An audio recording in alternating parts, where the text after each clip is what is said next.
Formula ఈ race కేసులో ACB దూకుడు పెంచింది.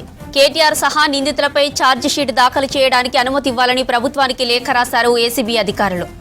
9 నెలల పాటు దర్యాప్తు చేసి జరిపి క్విడ్ ప్రోకో ఉందని తేల్చారు. హెచ్ఎండిఏకు 75 కోట్ల నష్టం రాగా ఎస్ఈఓకు 46 కోట్ల లాభం వచ్చిందని నిర్ధారించారు. రైట్గా ఫార్ములా ఈ రేస్ కేసుకు సంబంధించిన మరిన్ని డీటెయిల్స్ మనకి రాంప్రసాద్ లైవ్ లో అందిస్తారు. రాంప్రసాద్, ఫార్ములా ఈ రేస్ విచారణపైన లేటెస్ట్ అప్డేట్స్ ఏంటి? జ్యోతి, ఫార్ములా ఈ కార్ రేసు విచారణలో ఏసీబీ అధికారులు అయితే దూకుడు పెంచడం జరిగింది. ఎందుకంటే మనం చూస్తున్నాం, ఇదే కేసును గత 9 నెలలుగా కూడా సుదీర్ఘంగా విచారణ చేపట్టినటువంటి అధికారులు అయితే ఈ కేసుకు సంబంధించి ఛార్జ్ షీట్ వేసే దిశగా అయితే అడుగులు ముందుకు వేస్తూ ఉన్నారు. మనం ప్రస్తుతం గమనిస్తే ఈ కేసులో ప్రధానంగా ఇప్పటికే 4 కూడా విచారణ చేయడం జరిగింది. గత ప్రభుత్వ హయాంలో మాజీ మంత్రిగా ఉన్నటువంటి కేటీఆర్, అదేవిధంగా గత ప్రభుత్వంలో మున్సిపల్ అడ్మినిస్ట్రేషన్ హెచ్ఎండిఏ అధికారిగా ఉన్నటువంటి సీనియర్ ఐఏఎస్ అధికారి అరవింద్ కుమార్తో పాటు, అదేవిధంగా హెచ్ఎండిఏ చీఫ్ ఇంజనీర్గా ఉన్నటువంటి మాజీ చీఫ్ ఇంజనీర్గా ఉన్నటువంటి బిఎల్ఎన్ రెడ్డితో పాటు, అదేవిధంగా ఏఎస్ నెక్స్ట్ జనరేషన్ సంబంధించినటువంటి పలు కంపెనీలకు సంబంధించినటువంటి కిరణ్ రావును కూడా విచారణ చేసినటువంటి అధికారులు అయితే దీనికి సంబంధించి అడుగు ముందుకేసి ఇటు ఛార్జ్ షీట్ వేసేందుకైతే సిద్ధం అవడం జరిగింది. అందులో భాగంగానే ప్రస్తుతం శాసనసభ్యులుగా కొనసాగుతున్నటువంటి కేటీఆర్ను సంబంధించినటువంటి అనుమతిని కోరుతూ అయితే, ఎందుకంటే ఛార్జ్ షీట్లో కేటీఆర్ పేరును దాఖలు చేసే విధంగా అయితే ఇటు తెలంగాణ శాసనసభ స్పీకర్, అదేవిధంగా తెలంగాణ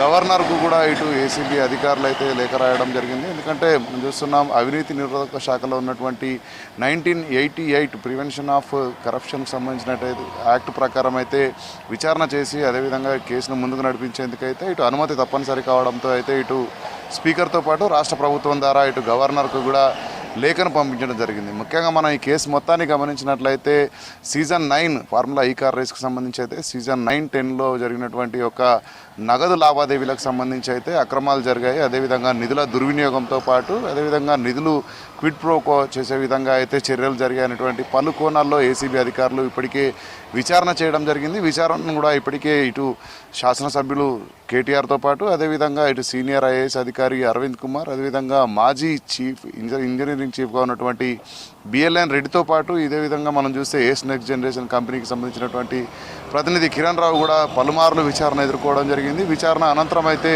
ఇటు ఏసీబీ అధికారులు ఇటు ఛార్జ్ షీట్ దాఖలు చేసే దిశగా అయితే ముందుకు సాగుతూ ఉన్నారు. మనం మొత్తంగా ఈ కేసును గమనిస్తే ఫార్ములా ఈ కార్ రేస్కి సంబంధించి 46 కోట్ల రూపాయలను ఇటు ఎఫ్ఈఓ కంపెనీకి చెల్లించే క్రమంలో ఇటు ఆర్బీఐ నిబంధనలు పాటించకపోవడం వల్ల అయితే ఇటు 54.88 కోట్ల రూపాయలు చెల్లించాల్సి వచ్చిందని అయితే ఇటు ఏసీబీ అధికారులు ప్రాథమిక దర్యాప్తులో విచారణలో అయితే తెలియగా, అనంతరం దీనికి సంబంధించినటువంటి నగదు లావాదేవీ యాక్టివిటీస్ అన్నిటిపైన కూడా ఇటు విచారణలో భాగంగా చాలా విషయాలను కూడా రావటం జరిగింది. ఈ విషయాలన్నింటినీ ఆధారంగా చేసుకుని అయితే ఈ కేసులో ఛార్జ్ షీట్ దాఖలు చేసే దిశగా అయితే ఇటు ఏసీబీ అధికారులు ముందుకు సాగుతూ ఉన్నారు. ముఖ్యంగా మనం ఇప్పటికే చూస్తే మనం చూడవచ్చు, ఇటు హెచ్ఎండిఏకి సంబంధించినటువంటి జనరల్ ఫండ్ నుంచి కూడా ఇటు 54.88 కోట్ల రూపాయలను నగదును ఇటు ఫారెన్ కంపెనీ అయినటువంటి ఎఫ్ఈఓ కంపెనీకి పంపిస్తున్నటువంటి క్రమంలో ఇటు మనకు హెచ్ఎండిఏ నిబంధనల ప్రకారం అయితే 10 కోట్ల నగదు లావాదేవీలకు మించినట్లయితే ఆర్థిక శాఖ అనుమతి తీసుకోవాల్సినటువంటి అవసరం ఉంది. కానీ ఇటు అనుమతులు తీసుకున్న విషయంలో అయితే అప్పుడున్నటువంటి మాజీ మంత్రి అదేవిధంగా సంబంధిత శాఖ అధికారులు అయితే నిబంధనలు పాటించలేదనే విషయాన్ని కూడా ఇటు ఏసీబీ అధికారులు